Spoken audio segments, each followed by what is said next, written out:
Mengapa Yesus berdoa begitu kusuk sebelum mengambil keputusan itu? Karena ia mau agar segala sesuatu yang ia putuskan itu sesuai dengan kehendak Allah, bukan atas kemauannya sendiri. Saudari-saudaraku yang terkasih, berjumpa kembali bersama saya, Inspirasiku di Antara. Renungan harian Selasa 6 September, Pekan Biasa ke-23.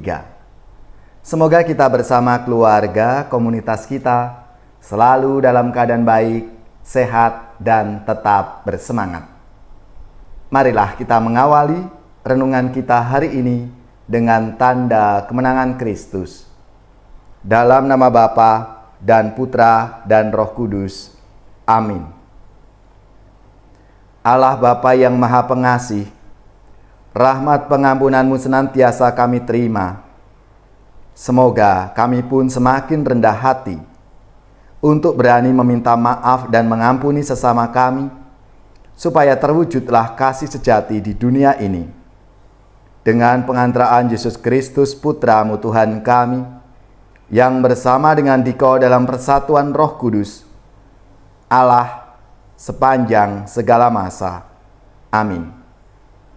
Dalam nama Bapa dan Putra dan Roh Kudus. Amin. Inspirasi kita hari ini dari Injil Suci menurut Lukas bab 6 ayat 12 sampai 19. Marilah kita siapkan kitab suci kita masing-masing. Kita akan membaca bersama-sama dan merenungkannya. Sekali peristiwa Yesus mendaki sebuah bukit untuk berdoa. Semalam-malaman ia berdoa kepada Allah. Keesokan harinya ketika hari siang, ia memanggil murid-muridnya dan memilih dari antara mereka 12 orang yang disebutnya rasul.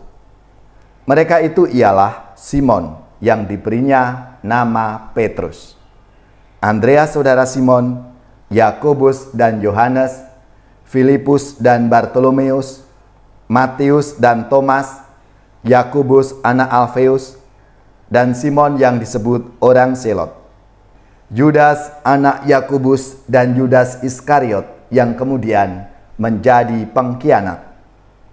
Lalu Yesus turun bersama mereka dan berhenti pada suatu tempat yang datar. Di situ berkumpul sejumlah besar murid-muridnya dan banyak orang lain yang datang dari seluruh Yudea dan dari Yerusalem dan dari daerah pantai Tirus dan Sidon. Mereka datang untuk mendengarkan Dia dan untuk disembuhkan dari penyakit mereka. Juga mereka yang kerasukan roh-roh jahat mendapat kesembuhan. Dan orang banyak itu berusaha menjamah Dia, sebab daripadanya keluar suatu kuasa, dan semua orang itu disembuhkannya. Demikianlah sabda Tuhan. Terpujilah Kristus. Saudari-saudaraku yang terkasih, dalam sabda Tuhan hari ini dikisahkan Yesus yang berdoa semalam-malaman sebelum mengambil keputusan penting dalam perjalanan pelayanannya, yaitu sebelum Yesus memilih orang-orang yang akan menjadi kawan seperjalanan sekaligus rekan kerjanya mewartakan kerajaan Allah. Mengapa Yesus berdoa begitu kusuk sebelum mengambil keputusan itu? Karena ia mau agar segala sesuatu yang ia putuskan itu sesuai dengan kehendak Allah, bukan atas kemauannya sendiri. Saudari-saudaraku yang terkasih, betapa mudahnya doa-doa kita itu berhenti pada sekadar serangkaian laporan atau daftar permohonan. Minta ini, minta itu. Kita seringkali lupa bahwa doa itu bukan sekadar tentang diri kita.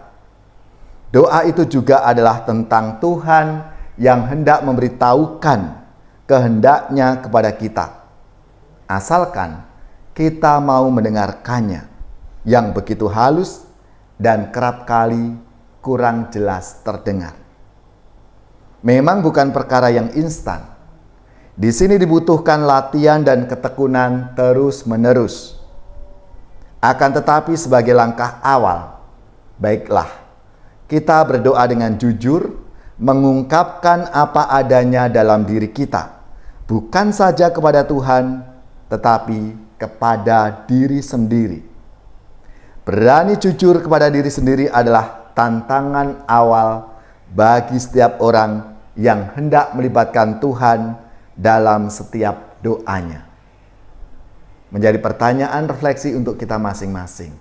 Bagaimana selama ini kita berdoa kepada Tuhan? Apakah hanya serentetan daftar doa-doa kita kepada Tuhan? Aku mohon ini, aku mohon itu, supaya aku begini, supaya aku begitu. Atau sungguh-sungguh kita membuka hati di hadapan Tuhan. Kita sampaikan semuanya. Kita serahkan apa yang kita alami dan mungkin apa yang kita harapkan. Namun semua itu sesuai dengan apa yang Tuhan kehendaki atas diri kita, atas hidup kita. Dan itu yang sudah diteladankan oleh Tuhan Yesus sebelum Yesus memilih para rasulnya. Yesus berdoa di hadapan Allah Bapanya. Mohon rahmat agar kehendak Allah lah yang terjadi atas doa-doa yang disampaikan Tuhan Yesus itu. Dan ini menjadi inspirasi teladan dalam hidup doa-doa kita. Bersabdalah ya Tuhan, hamba-Mu mendengarkan. Anugerahkanlah kepada kami keberanian untuk melibatkan Engkau dalam setiap keputusan yang akan kami ambil.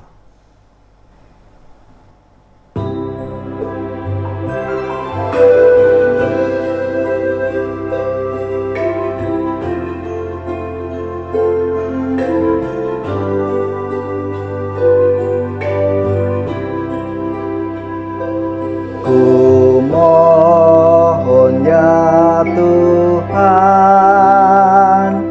buka hati hamba, buatlah hamba mampu mendengar sabda-Mu. Gemakan ya Tuhan lagu panggilan-Mu, supaya jiwaku mengidungkan perintah-Mu. Tiuplah nada sabda sangkakala, supaya umat-Mu melaksanakan sabda-Mu. Saudari-saudaraku yang terkasih, marilah kita mengakhiri renungan kita hari ini dengan mohon berkat Tuhan dan kita akan menerima tugas perutusan. Marilah kita siapkan hati kita untuk menerima berkat Tuhan. Semoga saudari-saudara sekalian, keluarga, komunitas, orang-orang yang kita doakan, seluruh tugas, belajar, pekerjaan, usaha serta karya pelayanan kita dibimbing, dilindungi dan diberkati oleh Allah yang Maha Kuasa, Bapa dan Putra dan Roh Kudus. Amin.